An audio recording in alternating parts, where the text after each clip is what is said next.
All right, y'all. It is another episode of Old Charlee Please, where it's faith first, shade second. And I just want to say, I thank y'all for coming back again to kick it with me. If you do not know, you can listen to me on Spotify, Apple, iHeartRadio, Amazon Music, Overcast, and now your girl is on YouTube Music. Okay? We're trying to grow and expand this listenership.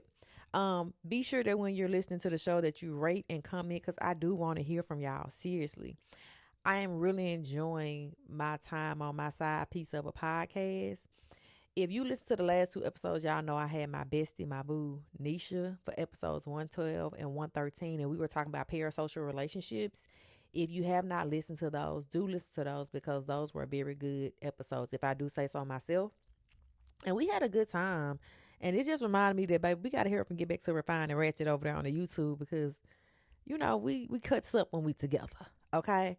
So go back and listen to episode 112. Go back and listen to episode 113. And if you ain't over there on YouTube, subscribe to Refine and Ratchet. I want to make sure you shift over there because we will be coming back for season 2 harder than ever. So appreciate that. Now, before I begin this episode, I'm about to get with the shits. I'm just going to keep it a buck with you. And I'm going to get with the shits by saying Jamaica Gates in Arlington, Texas, y'all better count y'all motherfucking days. That bullshit you pulled on me and my homegirl last week with that motherfucking level of service and that pitiful ass food y'all tried to give us the first time around. Oh, yeah. I'm on your ass. Now, I ain't going to spend my whole episode talking about it, but do know, I got a Google review so cold for that ass. Because the shit y'all pulled was unfucking bearable. And I ain't gonna, say too much because I ain't trying to get sued for defamation and slander. I can't get sued for defamation and slander if the shit true. How about that? Because I got you proof. But let me just say this, y'all. The art of customer service is fucking dead. That we are so past that in this country. We even amongst our own people, customer service is fucking dead. Do know there was a restaurant I love to eat at. Well, I ain't never ate there. I do Uber Eats. Like I said, it's a whole story for a whole nother day. But it was a restaurant's food that I enjoyed. Okay? I will not. And I do mean I will not be going back there. So I'm going to tell y'all the story one day. I'm still kind of raw in my feelings about it. But Jamaica Gates in Arlington, Texas, I hope you fail every motherfucking health inspection you got coming from this day forward in Tarrant County. I hope and I pray that them people find something in there to keep y'all motherfucking doors closed forever. And I mean it from the bottom of my fucking heart. All right, let me get on to the episode, y'all. Because one thing you can't do is play with my food and my money. And they did both. But, that's neither here nor there. Like I said, I ain't going to get into it right now because I really want the people that was with me, my friend Nisha and Talitha, I really want them to be with me when I tell the story on this show about that bullshit that they pulled. So y'all put a pin in it because I'm definitely going to come back into it. Okay, cool. So this is my first episode going into the new year. By the time this airs, it will be January the 6th. Oh, that's an ugly day. Y'all know what that day is. Oh, that's the day that the mayonnaise people staged their coup on the Capitol and acted a goddamn fool. But this is the day the episode is airing. So, whatever. Being that we are 6 days into the new year, everybody's screaming, new year, new me, got my New Year's resolutions, da da da da. And I'm just here to tell you, baby, it's a new year, but it's the same bitch over here. It's the new year, but it's the same me. New year, same Charlee. Just better, just growing, just learning, and being more intentional. And that word intentional has been coming up everywhere. I don't know if it's a buzzword for 2026. I don't know if somebody just put that out there and it took off like wildfire. I don't know. But it has been heavy on me to be more intentional. To be more intentional how I move throughout my life, with the relationships and the friendships that I cultivate, with how I show up for myself, for other people, and be more intentional in this book space and the things I want to do and the people I want to meet and who I want to align with. That has to be intentional. It can't be fly by night type shit for me no more in any area in my life. And I will say this. When you're intentional about things, it gives you a clear path and a clear focus on where you're trying to go. And let me read this definition. It says intention is the deliberate purpose or aim behind an action, thought, or decision. The why that drives you to do what you do. Okay. Um, and I think I kind of lost sight of that this year. Well, last year. Coming to the book space, I really didn't know what this was going to be, how it was going to turn out. I had an idea of what I wanted to do, and start this with my friend, but I didn't really come in with intention. It's like, I'm gonna try a thing, and if it work, it work, right? And so now I'm in a year one. It's like, okay, I kind of see what's what. I kind of see how things go. I know who the movers and the shakers are. I knew who to stay the hell away from now. Um, and I have to be more intentional with how I move. And one way I plan on doing it is I want to show up, but I don't want to be overexposed. I don't want to be everywhere all the time doing all the things. Everybody ain't got to know my name. Everybody ain't got to see me on their feed all day. And I'm just talking about online, right? It's gotten so real for me. Y'all know I was already reducing my access. It didn't got so real for me, baby. I done deleted every app for social media off my phone, except for like TikTok and Facebook. But that's because I never really be on there anyway. Like, them accounts basically run themselves at this point. They on autopilot. But I tried to go back to Threads, didn't feel good about it, deleted that shit, went back to the gram, tried to reconnect. I ain't feeling shit right now. And I like, when I show up and I don't know when I'll like fully return, I want to be intentional with what I'm doing and how I show up, you know what I'm saying? And I think for a lot of us, we're just trying to get better at what we're doing. And I just want to be in a space that I'm happy with what I'm doing, I'm comfortable, and that I enjoy it. And I want to say these last 2-3 months, I've been feeling kind of ugh. You know what I'm saying? So this time around, I'm being very intentional about what I pay attention to, who I give my attention to, and how I move. Let me just say, I'm not a content creator. I knew that from day one. I tried it. I don't plan content. I don't batch content. And that's not my intention to keep pretending. I'm being intentional. I'm not that. Like, I'm not a content creator. Am I a yapper? Yes. Podcaster, of course. Colorful commentary, yes. Cultural commentator, yes. But a content creator is what I am not. I'm not about to do no graphics. I'm not about to have no. I'm not. I got to do what I'm comfortable with, right? So I think this time around, I got to accept it, and I have to be more specific in the role I want to play over here and how I want to show up.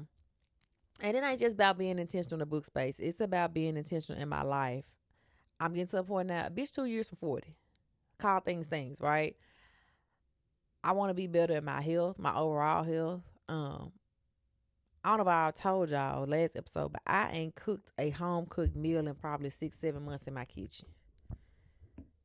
So I need to be I need to be more intentional with my health. I need to be more intact with that because I can't play them reindeer games. I done lost 160 some pounds, and I've done a great job at keeping the weight off the past 4 years, but I can definitely notice the change in my body. I can't eat the way I used to eat, even with me keeping the weight off.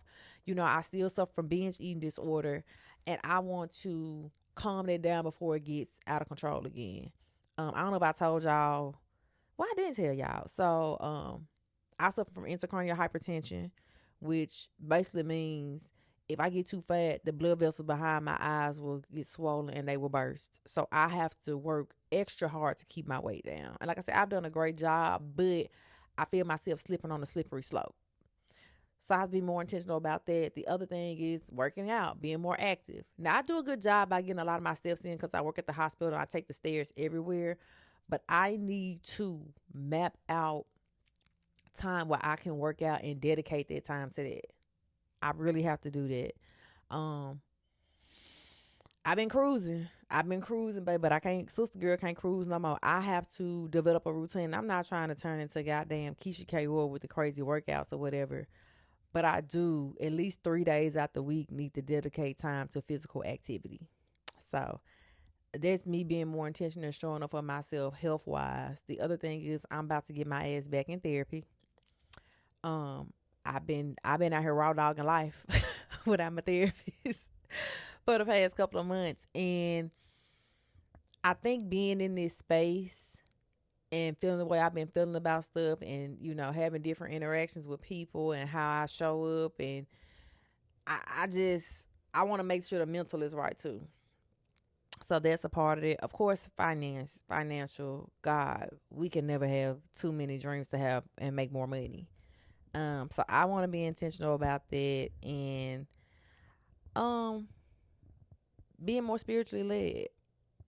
I find myself now, before I react or become too reactive, I have to align myself, because I'm to a point in my life now. Getting mad about shit, that takes so much out of me. And I really have to pick and choose what I'm going to go to war about. I got to realize what hill I'm willing to die on. And a lot of this shit don't even be worth it. I have come to accept that some motherfuckers I put on this earth just to piss you the entire fuck off. And when you get through rah-rah behind it and making threats and all that, them motherfuckers that moved on to the next person to piss off, or they at home sleep and they ain't worried about it. And here I'm left with the weight of feeling burdened of, oh, I should have did this, I should have said this. When I see her, it's just, you got it. I promise you got it. And until it can be some more than what it is, I'm gonna look at you like you're dumb. So I know that's a thing with being intentional and all that, and I'm going to try to stick to my goals. Even if I fall off and fall short for a day or two, I got to get back on the wagon. I got to get back on the good foot. And I just think being intentional is going to also help me be disciplined. Because right now, baby, I ain't got none. I ain't gonna much hold you. I ain't got no discipline. Can't spell the word discipline. Don't know the definition of it, baby. Again, I have been raw dogging life, trying to figure a lot of shit out. Honestly, I wasn't going to do an episode tonight. I was just gonna get in here for like 5 to 7 minutes. Like, all right, y'all, just tap it in, love y'all. Cause I've been having to get my mind right. Got to get my thoughts right, my feelings right, and so, so I'm going through a lot of shit right now. There's a lot of shit going on. And it is, but I have to show up for myself first. But I was like, you know what? My podcast ain't ever long. It was only long with Nisha because my girl was on there. So, again, this is me being intentionally showing up and sticking to a thing and doing the thing that I said I was going to do. So, kudos to that. Now as far as like reader goals or whatever, I never set those. And no shade to the girls that do that, but ever since I was younger, it's like I read what I want when I want. I think the last time I had a reader goal is when I was reading all them damn books to get that free coupon from motherfucking Pizza Hut, bitch. I ain't gonna hold you. I want that person paying pizza or that little daily sandwich from Shalosky's. That's the last time I had a real reading goal. Again, I read what I want when I want, and I don't want to put pressure on myself to meet a number. Reading is reading is reading is reading. Right? And I want to read the things that I enjoy. I want to support the authors that I like. And I feel like, for me, and this, I'm not saying my word is law, but I feel like when we put that type of pressure on ourselves, we don't really get to enjoy our hobby. Because as I'm reading to reach a goal, I feel like that's not production. I feel like I'm on a job and I have to meet a metric. And reading ain't a job for me. Reading is escapism. Reading is bibliotherapy. Reading is how I relax. So if I start putting a number to, I want to read 275 books this year, am I really going to enjoy what I'm reading, or am I just flying through these books and not appreciating the work to hit a number? And I don't ever want to do that. So for me, I'm never going to set a reader goal. Now, one thing I do want to do in the new year, I'm bad about reading books and not reviewing them. And when I say review, I'm talking about like, on your Goodreads, your Storygraph. And I've started to do that more because I've realized the authors do need those ratings. So I read 3 books over the past 4 or 5 days, and I've done a really good job by logging them and doing reviews. And it also helps you in Kindle, so Kindle can know what the hell you read. Not only that, I want to use my Substack to do like more in-depth reviews because one, they kind of fuck me on Substack, my little writing. Can I be real and say that? Like the girls be liking my little breakdowns or whatever, my 1-2s. So I want to definitely do that. Like the videos are cool, but where I am with social media right now, I've learned that short form content is just that it's short. And doing a review on TikTok, IG, whatever, whatever, and no shade, no tea, it's like you're only as great as your last post. So I done put all this time into making a video about how great this book was. And if we being real, a lot of people don't really stop to listen to the review. They'll like it because it's you and they'll scroll on. Or they're not even listening because they're so busy focusing on commenting to support you. So I want to do stuff that sticks and stays and make impact that is influential. So that's another intentional goal I have for 2026 in the book space. What else? What else? Oh, I will say too. I want to review more. I read a lot of memoirs, but I never tell people that I read them. Like I done read Allen Iverson memoir. I done read Kobe Bryant. I done read Ward Woods Jr. I'm about to start The Look by Michelle Obama. I read a lot of that, and I never talk about it. I never talk about those books. So I want to start doing that because I love urban fiction. I'm an urban fiction girly. Like, that's my jam. I like street lit. Like, I love that gang shit. But I honestly do read across the board, but I never talk about those other books. So I want to be more intentional in doing that. Like, hey, I'm over here with Ashley Antoinette and Jacquel, but do know my boy Steph just dropped the book, and this what he's saying that got him da da da da. So I want to be more intentional to that. So I'm excited about it. Like I said, first year in the book space. It was cool, had some very great successes, got invited to host and moderate a lot of events, some of the heavy hitters. Some of those opportunities worked out and came through. The other ones I've had to walk. There was a few I had to walk away from. No bad blood, no ill will. It's just sometimes business is truly business. So I walked away from it. Whatever. It is what it is. But overall, 2025 was a solid year to be in this space, and I'm appreciative that you all have welcomed me with open arms. You've not only let me get one but two podcasts off, and you've accepted me and all my crazy ass shenanigans. So thank you so much for that. Let's get to a little pop culture, because y'all know, again, these episodes ain't never long. Not when I'm by myself, because I ain't gonna hold y'all that long. So Jill Scott has a new album on the way, and god damn it, am I excited. It is called To Whom It May Concern. I feel like this is so auntie coded. I feel like this saying, hoes, I'm here, I never left, but to whom it may concern, I'm back. Now Jill from Philly ain't released an album in about 10 years. So I really want to see what this is going to sound like production wise. I want to hear the vocals. Like, I'm just excited about it. She was just on Tank and Jay Valentine's podcast, R&B Money. And it was like, Jill Scott just one of the people. She just dope. Like, you just got to, if I ever meet that lady in person, like, I just want to shake her hand and just say thank you. Like, her energy just radiates through whatever form I'm listening, whether I'm watching her on TV, listen to her through the radio, whatever. Jill just one of them kindred spirits. Like, you know what? You all right, and I ain't got to know much about you, but the energy you give off is all right. So I want to see that. I'm loving how these legacy acts are resurging or reemerging their careers.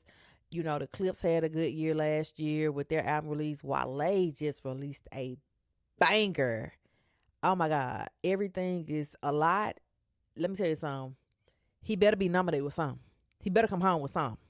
Like, Wale is one of the ones, started out hot, had some issues with the label, tried to climb back on top, other label situation didn't work out. And he has been a work in progress since like my early college years. But to see him where he is now, kudos. But same for Jill. I'm excited about this album. I am ready to dive into some real grown music. I know it's going to be mature. It's going to be for the mature ear. And Jill don't have step when she do nothing. And do know, if she go on tour, when she goes on tour, I'm going to be right there supporting her. What else I want to talk about? Y'all. Can I start a segment on here called Library of Fools? Where I talk about the most ridiculous shit that's happening or has happened. And I want to start with Yandy, Mendices, and Tamar. It's a whole fucking mess down there in Atlanta. It's a whole fucking mess. And it ain't the children that's acting up. It's the grown folk. And I gotta say grown folk like that because everybody involved is at least 40 plus. Tamar's knocking on 50. If she ain't already 50. Yandy and DC's. I've never liked them as a couple since they first entered the scene on Love and Hip Hop. The fact that she was on there arguing with two of his baby mamas and their mothers said a lot. Mendices then been to prison, got out. You had this extravagant wedding, lead everybody to believe that y'all are legally married, just for you to say you did not marry this man because you would have had to take on his debt for restitution. Which I get it, but why pump fake the marriage, the wedding? Like, why even go through that? You had a whole wedding special, but that's neither here nor there. I just never liked how they moved. It's been real weird since day one with them. And then it's Tamar Braxton thing. Tamar, Funky Dineville really spilled that tea. It was like, you with that lady husband, da da da da, you wrong for that. And you gotta go back to his channel to get all the details. So it came out that Yandy and Mendices has been broken up for a year, and Tamar was like, I told y'all they weren't never married. They broke up, da da da da da. We like, Tamar, we knew them people weren't married. That ain't what we said. We said you was a homebreaker because you was sitting in that man's lap kissing on his jaw in the club, and he was still going home to Yandy. Now, if they didn't broke up, it is what it is. But Tamar to me is a 50-year-old bird. I don't care who get mad about it. It just is what the fuck it is at this point. Yeah, it's a hot ass mess. What else happened? Speaking of breakups, and they not in the Library of Fools, but it is being reported that Tiana Taylor and Aaron Pierre have broken up, and I'm just kind of sad about that, y'all. I ain't gonna hold you. I am really sad that they didn't make it. Like, I think at one point she was calling that man her muse. Mufasa was her muse. Mufasa was that guy for her, and we got to see Tiana Taylor in a healthy, loving relationship. We got to see her glow again, got to smile again. She was outside again. She became creative again. And I feel like Iman Shumpert, her ex-husband, kind of took that from her. And people don't realize when you going through some shit, especially with another person, it's hard to show up as the best version of yourself. And Tiana, throughout their relationship, throughout their marriage, she just, to me, it's like she was doing shit, but she wasn't doing it at this level. And so, she acting again. She just put out another album. She happy, she in love. And I gotta hear her Mufasa ain't kicking it no more. Like, damn, what's tea? Like y'all can't get it together? Like 702, what the fuck? But I'm glad to I ain't gonna say witness like I was there, but it seemed like she was definitely her soft girl era. Like, she had calmed down. She wasn't so raw. She was just, I'm with my man. He fine. He rich. She chilling. And that's bae. And I love that for her. So even if they don't work out, like, for real, because I'm crossing my fingers that they get on some, man, you know what, I was tripping type shit. Let's make it work. But if they don't, I think every woman needs to experience a love where she can be wholeheartedly herself, and she's soft and she's feminine, and she don't have to raise her voice and cuss out. And I just feel like even if you don't make it down the aisle with that person, you got that one love that damn, we didn't make it, but it was good. And I think that's what this is for Tiana, especially after that crazy ass divorce she had been through. So shout out to you, Tiana. Shout out to you, Mr. Aaron Pierre. This Mufasa. Shout out to you. I appreciate you loving on our girl and getting her to ushering her to her soft girl era. Like, real talk, you did that. Things you did that. What else I want to talk? Oh, y'all. Another induction into the Library of Fools is Mr. Finesse 2 times, aka Ricky Hampton from Memphis, Tennessee. I don't know what happened. Let me start by saying that. I don't know what the hell happened. Okay. All I know is I was on my other side of TikTok, off my book shit, on my other side of TikTok. And I just started seeing all these videos back to backs of Finesse 2 times just going in. And let me tell you something about a Memphis nigga. Ain't nothing funnier than a Memphis nigga being mad and getting on your ass. Because even when they not trying to be funny, they are fucking hilarious, right? So I'm seeing all these videos back to back on my timeline, and Finesse 2 times is letting Moneybag Yo have it. Like, he talking cash money shit. And if y'all ain't seen it, please, he been on a rant for like 3-4 days at this point. Boy going in, right? So he telling how, he don't mess with Bag, how Bag ain't straight.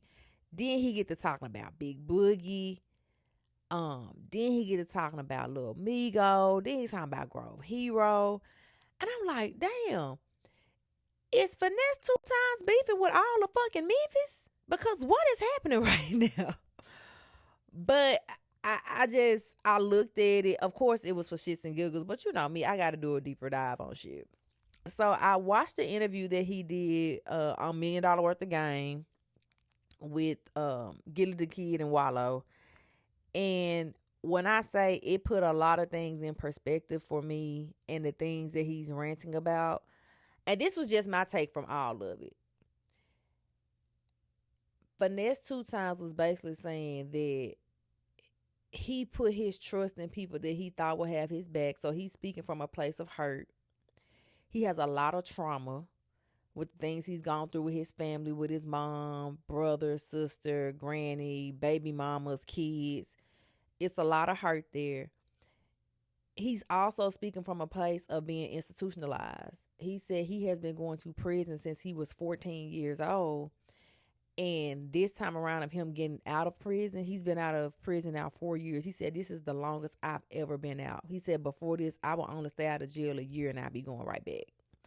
So you got all that, plus you're trying to cultivate fame and fortune, and you're trying to do a thing, and you ain't got nobody to really navigate this with you except for your significant other. And I think that young lady's name is Suge. I actually think I know her, but story for another day. So I'm looking at this and I want to be like, oh, he crazy. Oh, he on drugs. But I just see somebody who hurt that need to be healed. And shout out to you, Wallow, because you was really trying to get down in the mud with him. Because Wallow had done time. He had done 19 years. And he revealed, he like, this the longest I've never been free. I've been free 9 years. And I've been going to prison since I was 11 years old. Going, in and out of juvie and stuff like that. So I appreciate Wallow trying to, like, meet him where he is, get on his level, trying to get him to see things in a different light. But I feel like sometime during that interview, Gilly the Kid was just, I get we need colorful commentary. I get that we need comedic relief. But sometimes Gilly, during that interview, I was like, shut the fuck up and let Wallow talk.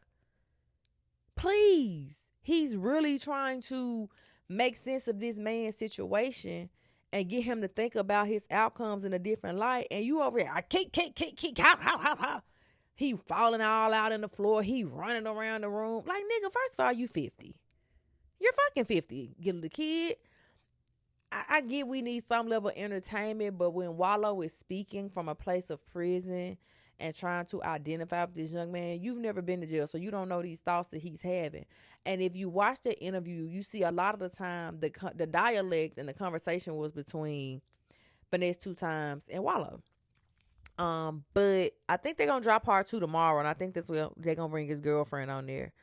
I did not know. Now, this was news to me. I did not know that Finesse 2 times was doing OnlyFans. Bitch, that man is out here slanging meat. Because he said between his 2 labels, which is Mob Ties and Atlantic, nobody is fucking with him. Nobody is pumping his music out. And I ain't gonna hold you. Finesse 2 times is hard. He is hard. Like, everybody love that line. It's cool when they do it. It's a problem when I do it. Fuck it. The boy go hard. He can rap his ass off. And to know that you're sitting on talent because nobody's making a needle move for you is crazy. And so he said he's resulted to doing OnlyFans. And he said, if my labels help me out, I basically keep my dick off the internet. He said, but I done made almost $400,000 by me and my woman being on OnlyFans. I did not know that he was signed to Mob Ties. Mob Ties is a record label that's owned by Jay Prince Jr. If you don't know who that is the son of Jay Prince, who used to have Rap A Lot Records back in the day, with Scarface and all those people that was on there, right? I don't know what the situation is down there. I don't know if they shelving his albums or they just treating him with the cold shoulder, but he's basically spiraling out. He's been online every day for the past 4 or 5 days. He said, Junior, let me out my deal, man. Just let me out. Just let me go. I don't want nothing from you. Just release me from the label. I just want to release my music. Oh shit, that was so Memphis. Oh my God. I'm sorry. I'm music. He just want to release his music. But it's kind of sad to watch and see though. Like I'm really I really want to see how far this goes. Now what I did not like about him going back and forth on the internet making these rants, like Big Boogie got up there, screaming threats. I don't think Bag has said anything. I think Lil Migo have said some things. Grove Hero is a comedian. So of course he gonna have something to say. But I don't like how or where this can go. Y'all know we still trying to get over the death of Young Dolph. Cause that man ain't got no reason being fucking dead to this day. Like, I think I just accepted the fact that that man was gone. And I don't want that situation that they're going to turn into that. Like the city had already lost a lot behind Dolph. You know what I'm saying? We don't need that to happen again. But I hope whatever it is, they can get a resolve or he can find some healing within himself. The other thing I learned from that interview, and I'll wrap this up because we at that 30-minute mark, baby. Y'all know these ain't long. Y'all know when I had the episode about supporting shady business practices, he was just basically saying how since he's been home and signed to two labels, how he been really taken advantage of. Like, he didn't know that the label was supposed to be paying for the studio time and for videos and stuff like that. Now, the caveat to that is they're going to recoup those funds anyway from you, but at least they were supposed to advance it to you up front. And he's talking about how he's paying for all this out of pocket and the label's making money off the money he's putting into it. He can't recoup his fund. He did a video or something with the baby and he paid like 30 bands for it. And he finds out later on that the label was supposed to pay for that. But the label is recouping the money from that video and that song that dropped. And I was like, damn. He had to let go of a manager. The contract was bad. And in the contract, it basically said that letting him go, he had to pay him $140,000. So over a course of 14 months, he had to pay this person $10,000 a month until he paid that out. And so when he speaks of these things, he's speaking about it with so much passion. Like, even a crazy person makes sense every now and again, right? And people chalking it up, oh, he on drugs. Oh, he just crazy. But I see a man that's hurt. I see a man in pain. So I really, really, really hope that he gets to the bottom of what's going on with his money. I hope he gets out that deal. I hope him, Bag, and Boogie, Lil Migo, and Grove Hero, I hope all of them can squash that foolishness. We don't need another body on the city of Memphis. We don't need no more bloodshed. Okay? It's too much. It's too much. That's all I got for that. What else? I ain't really got nothing else, y'all. I just want to thank y'all again for hanging in there with the kid. Again, we are on Spotify, Apple, iHeartRadio, Amazon Music, Overcast, and now YouTube Music. Now, next week, I may have a little guest for y'all. May have a little treats. I ain't gonna tell y'all who it is right now. Y'all just need to figure it out and just know that it's coming. But I appreciate y'all. Be sure again to rate and comment this episode. And if you haven't listened to the last 2 episodes about parasocial relationships, I am encouraging you to do so. It may help you coming into this new year. Well, all right, y'all. That's the end of that episode. And I appreciate y'all. Bye.